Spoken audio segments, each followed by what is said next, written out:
안녕하세요. 조용호 선생님입니다. 자, 오늘은 15번째 시간입니다. 데이 15. 자, 디자인의 요소와 원리에 대해서 알아보도록 하겠습니다. 우리가 전 시간에 디자인의 개념에 대한 공부도 했었고요. 그리고 디자인의 역사에 대한 공부도 했습니다. 자, 오늘은 디자인의 요소와 원리에 대해서 알아보도록 하는데요. 기본적으로 이 디자인은 업무가 두 가지가 있다라고 얘기했었죠. 그죠? 기획 개념의 디자인과 기능적 개념의 디자인이 있습니다. 그런데 기획에 관련한 어떤 디자인에 관련한 그 지식 체계 같은 것은 예를 들어서 디자인 경영 그러면 어떤 경영 파트이기 때문에 디자인과 경영을 같이 공부를 하셔야 됩니다. 그러니까 딱 디자인이라는 거 하나 가지고는 뭔가 이렇게 되어지지 않고 항상 뭔가 연결이 되어서 이야기가 돼야 됩니다. 그러다 보니까 기능적 디자인에 관련해서 어떠한 형태학적 개념, 그러니까 기능적인 어떠한 것들은 반드시 뭔가 만들어져야 되거든요. 형태를 갖춰야 됩니다. 뭐 무형의 형태든 유형의 형태든. 그러다 보니까 형태학적 개념에서의 어떤 디자인 그 지식이 거기 정도밖에 없습니다. 자, 그 중에 하나가 바로 이제 우리가 디자인의 요소에 대한 공부인데, 자, 디자인의 요소에 대해서 알아보도록 하겠습니다. 우리 전 시간에 뭐 디자인은 계획하다, 설계하다, 뭐 이런 뜻을 갖는다고 해가지고 설명을 했었고, 또 뭐 디자인의 뭐 어원도 있죠. 데센, 데지그라는 데센요. 뭐 이것도 한 번씩 보시면 알 수 있는 내용이죠. 자, 그 다음에 뭐 굿 디자인, 합심, 경독질, 한목조성, 신미성, 경제성, 도창성, 질서성 이런 것도 있었고, 디자인의 프로세스, 욕조 제기, 욕조에서 제기 차면 안 된다 그랬었죠. 욕구, 조형, 재료, 기술 이렇게 있었고, 기획 관련한 프로세스는 문제인식 하는 것이 제일 중요하다. 문제인식, 자료수집, 분석, 평가 이런 순서가 있다고 했었죠. 그것에 이어서 디자인의 요소에 대해서 한번 알아보도록 하겠습니다. 자, 요소라는 건 뭐냐 그러면 뭔가를 이루고 있는 것이에요. 우리 인간의 몸을 이루고 있는 그 물질들, 요소들이 뭐냐 이거죠. 그러면 뭐가 있습니까? 물, 단백질, 탄수화물 뭐 이런 것들이죠. 형태학적, 그러니까 여기서 말하는 디자인의 요소는 형태적 개념에서 형태 그래서 형태 개념에서의 디자인 요소 네 가지가 있습니다. 자, 개, 시, 상, 실 이렇게 외우시면 돼요. 항상 외울 때는 앞자를 가지고 외우라고 했었죠. 개, 시, 상, 실. 떡볶이집을 개시했는데 망해서 상실했다. 뭐 저는 이제 머리가 나빠서 그렇게 외우는데 여러분들은 알아서 외우시기 바랍니다. 자, 개념 요소라고 합니다. 개시상실은 에서 개는 개념 요소, 시각 요소, 그 다음에 상관 요소, 그 다음에 실제 요소 이렇게 네 가지의 요소가 있고요. 자, 이 네 가지의 요소가 어떻게 어떤 의미를 갖냐? 개념 요소는 뭐냐? 자, 선생님 군대 있을 때 많이 들었던 말이 이 말. 이게 참 개념이 없네. 뭐야? 기본이 안 됐네. 그런 뜻이죠. 그러니까 어떤 형태를 이루는 데 있어서 가장 기본이 되는 개념이 되는 요소가 뭘까요? 바로 추상적 형태인 점, 선, 면, 입체 이런 것들이 기본적인 개념 요소다. 자, 우리가 다음 시간에 형태에 대한 강의를 좀 더 자세하게 할 것인데, 그때 이제 우리 이미 이거는 뭐 추상 형태다, 순수 형태다 해서 우리 추상주의, 순수주의에서 한번 이야기를 한 적이 있습니다. 자, 그래서 점선면 입체와 같은 이러한 기초적인, 기본적인 요소들을 우리 뭐라고 한다? 개념 요소라고 한다. 자, 그 다음에 시각 요소는 뭐냐? 자, 얘네들은요, 점선면 입체는 형태지만 보여지는 형태는 아니에요. 존재하는 형태가 아닙니다. 그러니까 우리가 이 칠판은 뭐 칠판이라 하죠. 그리고 칠판에는 네모, 사각형이 있지만 이걸 보고 사각형이다 그러지 않아요. 우리는 칠판이다 그러죠. 그러니까 사각형은 형태긴 하지만 실제로 지각되고 보여지는 형태가 아니란 말입니다. 그렇지만 이제 시각적 요소들은 뭐가 있습니까? 이제 우리가 시각으로 볼 때 지각하는 것들을 우리는 시각 요소라고 합니다. 뭐가 있을까요? 어떤 형이나 형태를 얘기하는데 그죠? 그다음 방향감이라든가 질감이라든가 명암이라든가 크기라든가 색이라든가 운동감이라든가 이러한 시각적으로 보여지는 요소들을 우리는 시각적 요소라고 합니다. 자, 상관 요소는 뭐냐? 자, 상관. 어떤 우리 인간은 사회적 동물이라고 했었습니다.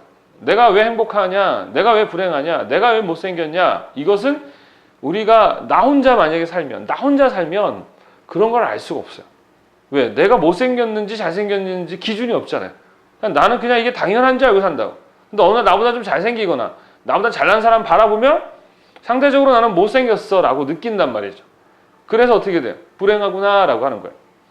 사회생활 하면서 사회적인 어떤 사람들과의 커뮤니케이션을 통해서 나의 정체성을 만들어 가게 되는 건데, 그래서 자꾸 사람들에게 끌려가지 않으려면 나의 어떤 아이덴티티, 정체성이 상당히 확고해야 합니다.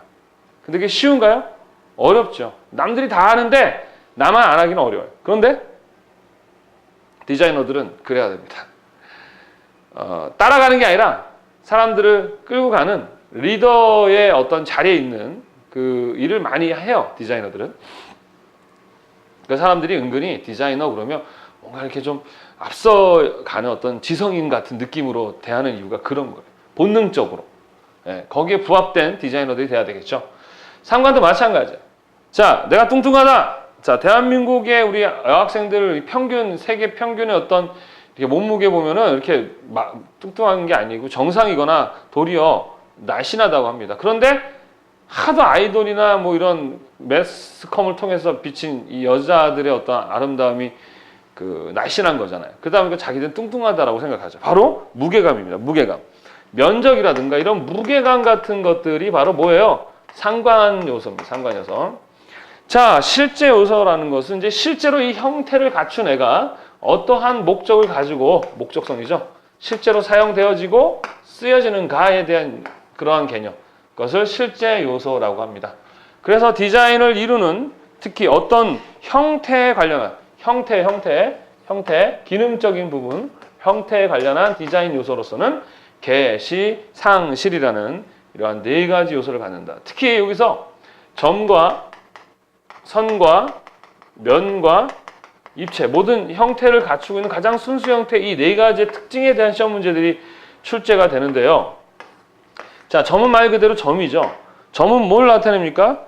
위치를 나타냅니다. 뭘 나타낸다요? 위치. 점을 딱 지금 딱 여기야 라고 뭐예요? 위치를 나타내죠. 자, 그 다음에 선이라는 건 뭐예요? 말 그대로 선이죠.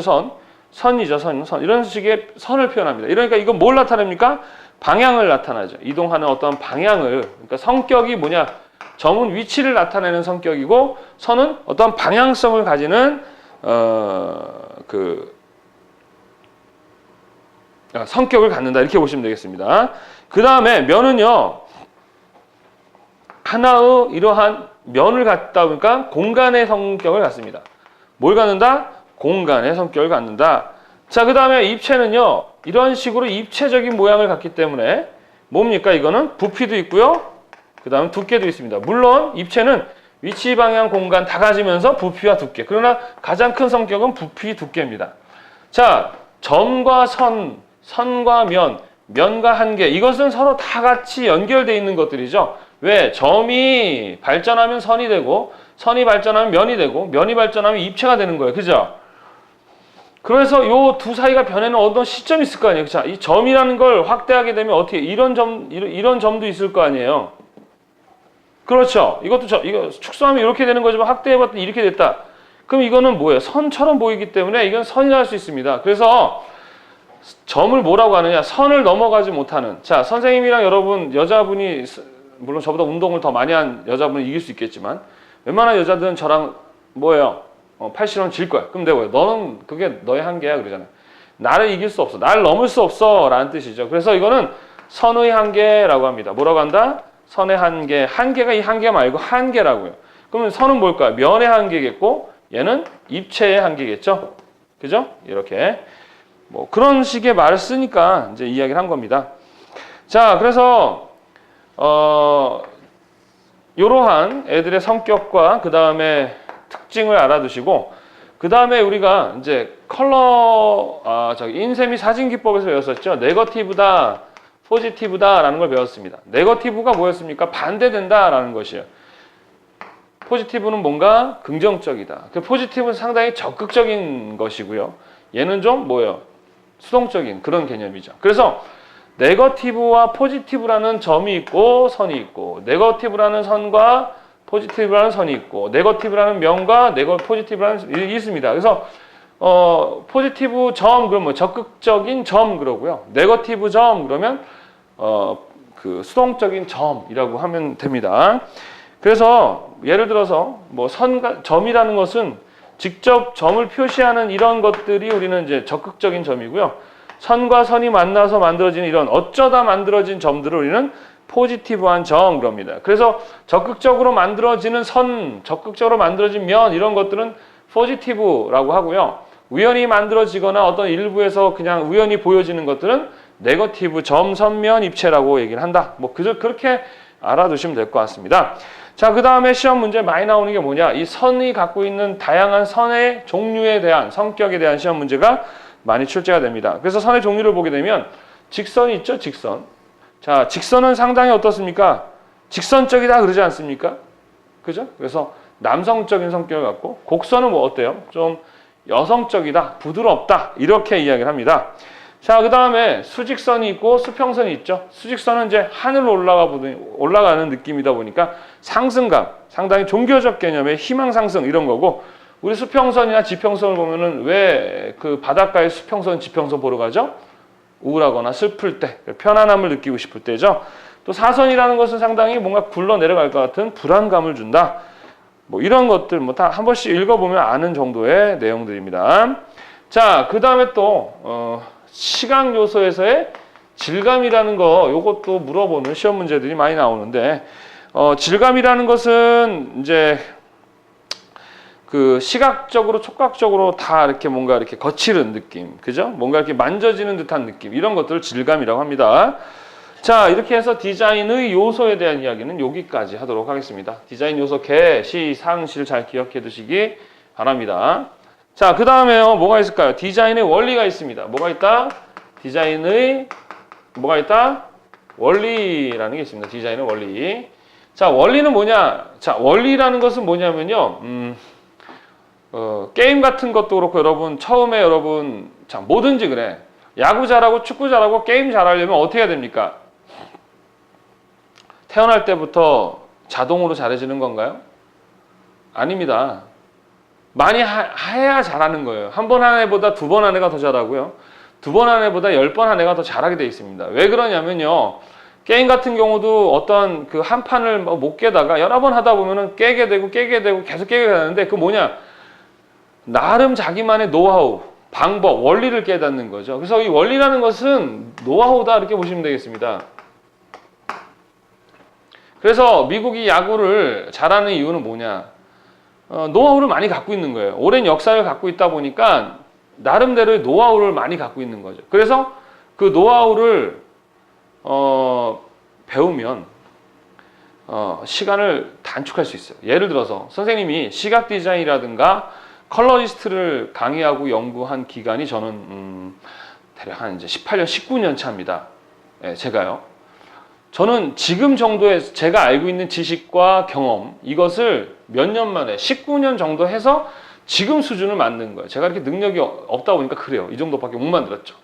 그러면 제가 갖고 있는 노하우를 저만 갖고 있으면 되겠습니까? 아니죠. 제가 이런 식으로 책을 쓰고 강의하는 이유는 뭐냐? 아깝잖아요. 저 이렇게 제가 19년까지 나름 뭐 볼품없는 거지만 내가 이렇게 고생해서 만들어낸 이 정보를 이따가 암이라도 걸려 죽어버리면 우리 국가적으로도 정말 아까운 거고, 우리 후배들한테도, 우리 디자인을 전공하는, 시각 디자인 전공하는 후배들한테도 되게 아까운 거잖아요. 그죠? 예.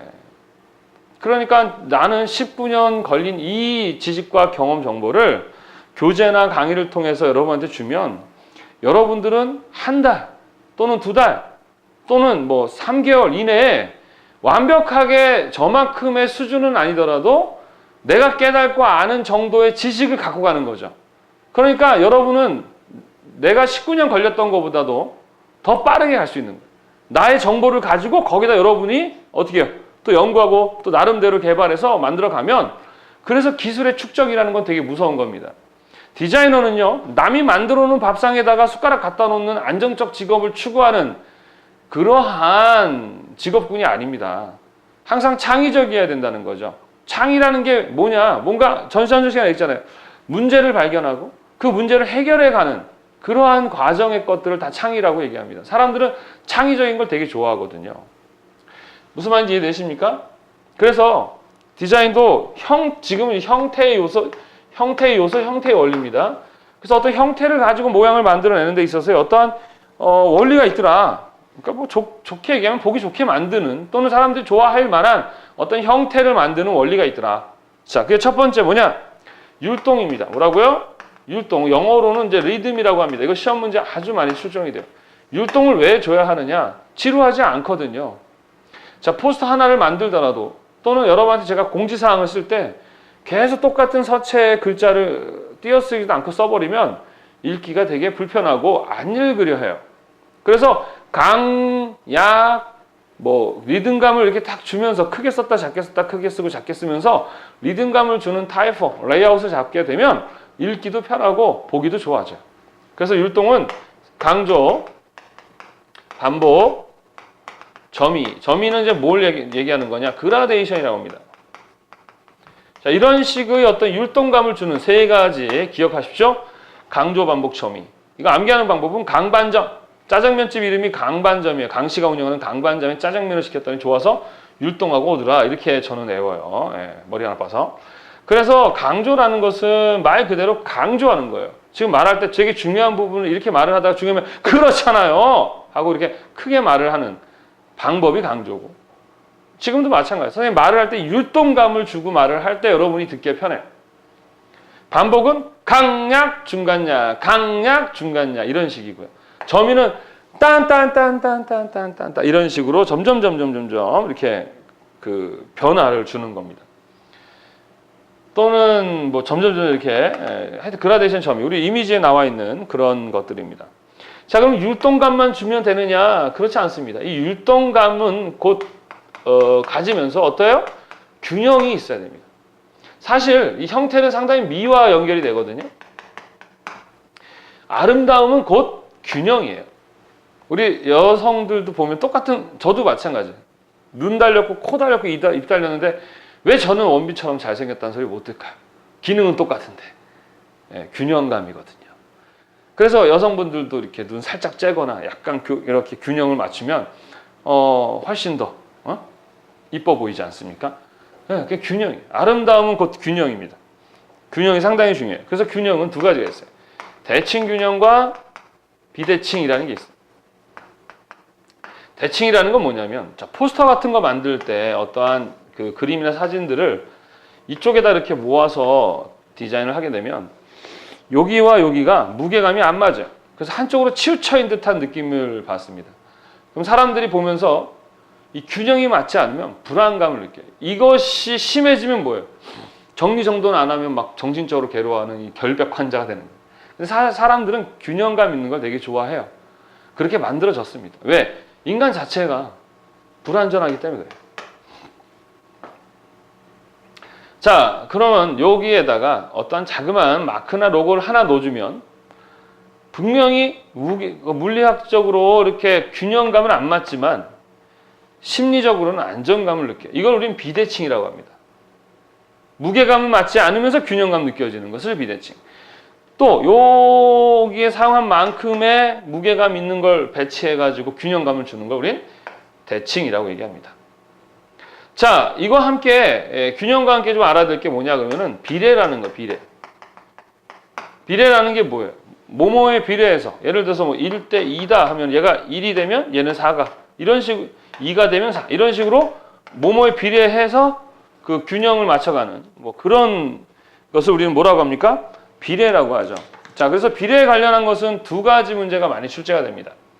첫 번째 황금률비라는 게 있어요. 황금률비는 뭐냐? 사람들이 느끼는 가장 그 안정감, 균형감, 아름다움을 느끼는 비율이 1대 1.618이라고 하는 비율이에요. 근데 사실은 이 황금률비라는 이 자체가 딱 떨어지는 게 아닙니다. 그리고 이게 어디서부터 시작됐는지도 사실은 잘 몰라요.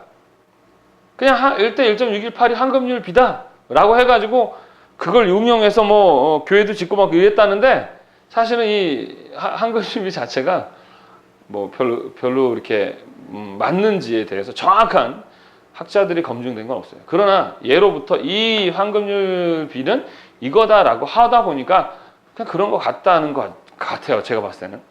이건 뭐냐? 결국에는 우리가 어떤 사진에 여러분 사진 찍을 때 보통 사람을 맨 가운데다 놓고 찍잖아요. 그러면 균형감이 있어야 되는데 사실 이렇게 보면 맨 가운데다 찍으면 뭔가 균형이 안 맞아.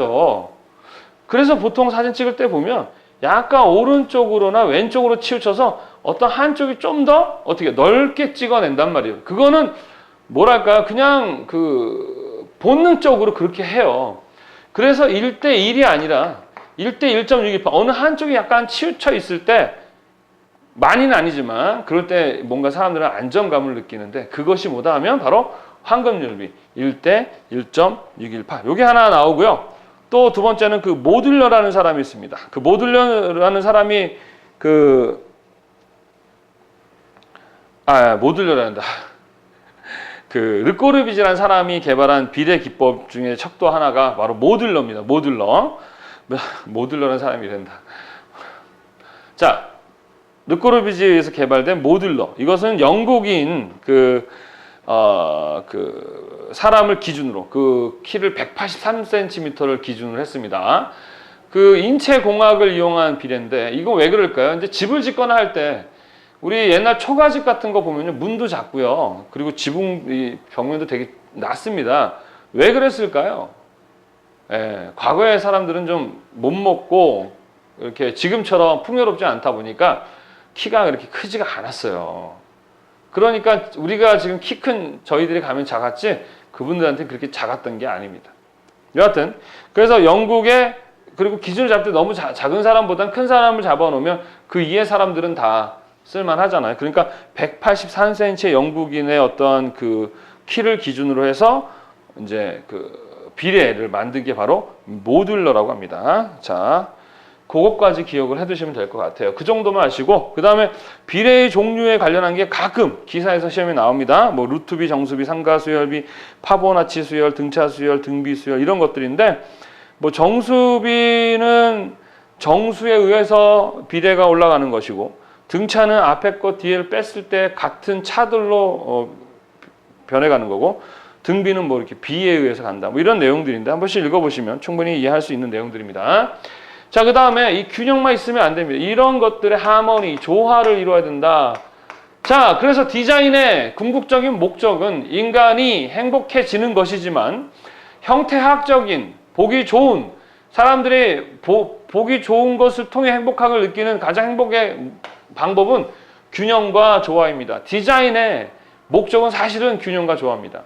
균형과 조화. 자, 대한민국은 균형과 조화가 필요합니다. 근데 일반적으로 이 균형과 조화를 연구하고 제안하는 그런 분야들이 별로 없어요. 디자인밖에. 그래서 디자인의 역할이 상당히 중요한 시대입니다. 조화는 두 가지가 있어요. 유사조화와 대비조화. 그러니까 무조건 대비라고 해서 서로 반대되는 것이라 해서 서로 모아다 싸우는 것만은 아닙니다.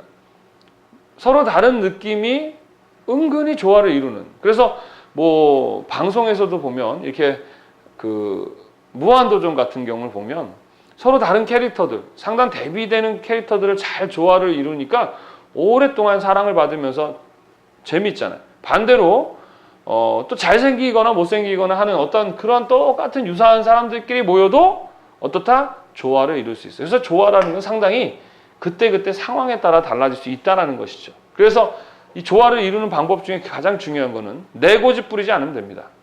어떤 사람과 어떤 다른 것과의 조화를 이루려면 서로가 고집을 부리지 말아야 되는데 어쩔 수가 없죠.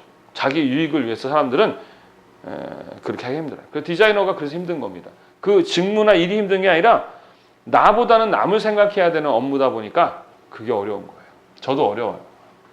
어느 순간 여러분 뭐 학생 남을 생각하는 게 아니라 어느 순간 나를 생각합니다. 내가 불편하고 내가 괴롭고 내가 고통스러우니까 이런 생각을 할 때가 좀 있어요. 근데 그게 나쁜 건 아니고요. 어쩔 수 없는 겁니다. 사람이니까. 자, 그래서 이러한 모든 것들은 하나의 통일과 변화감을 줘야 됩니다. 이게 바로 디자인의 원리입니다. 율동, 균형, 조화, 통일과 변화. 율동에는 강반점, 균형에는 대칭, 비대칭, 조화는 유사, 대비 이런 게 있다라는 거. 그 다음에 균형에서의 비례, 황금률비와 모듈러, 르꼬르비지의 모듈러라는 거 좀 기억해 두시면 되겠습니다. 이렇게 해서 디자인의 원리까지 공부를 했습니다. 자, 이렇게 해가지고요. 오늘 15번째 시간을 가졌습니다. 자, 다음 시간에 이제 형태에 관련한 공부인데, 사실은 이제 디자인은 어떤 모양을 만들거나 스타일을 만드는 것은 아닙니다. 그러나 디자인은 반드시 어떤 결과를 만들어내야 해요. 형태라는 것은 무형의 형태가 있고 유형의 형태가 있어요. 보여지는 형태도 있고 안 보여지는 형태도 있습니다. 예를 들어서 사랑해라고 했을 때 사랑이라는 것은 존재하지 않는 거잖아요. 그러나 우리는 그것을 하나의 형태처럼 느낍니다. 그런 걸 무형의 형태라고 하거든요. 그래서 어떠한 디자인을 통해서 형태를 만들 때 정책이나 아이디어, 서비스 이런 것들은 무형의 형태가 될 수 있고, 또 실제적인 어떤 지금 사용하는 핸드폰이나 자동차나 이런 것들은 유형의 형태가 될 수 있다는 것이죠. 그래서 디자인을 공부하는 데 있어서의 어떤 기능적 측면, 지금은 계속 어떤 형태나 기능적인 측면에 대한 요소, 원리, 다음 시간에는 형태, 형태학, 형태학을 연구한 집단이 게시탈트라는 그 독일의 그 심리학자들이 있거든요. 그래서 거기까지 공부를 하시면 디자인에 대한 그 지식 체계는 거기까지다. 별로 부담되지 않죠, 그죠? 자, 고생 많이 하셨고요. 지금쯤이면 이제 슬슬 지쳐갈 때입니다. 항상 처음처럼 초심 잃지 말자. 왜? 모든 사람은 처음에 정말 열심히 하거든요. 근데 전 처음부터 열심히 하지 말라 그래요. 그냥 중간 단계를 계속 유지하라고 하고, 잘 될 때와 안 될 때가 항상 그 갭을 크지 않게 하라고 합니다. 열심히 하지 마시고요. 참고 견디고 끝까지 해보시기 바랍니다. 좋은 결과 있을 거예요. 자, 고생하셨습니다. 다음 시간에 뵙겠습니다.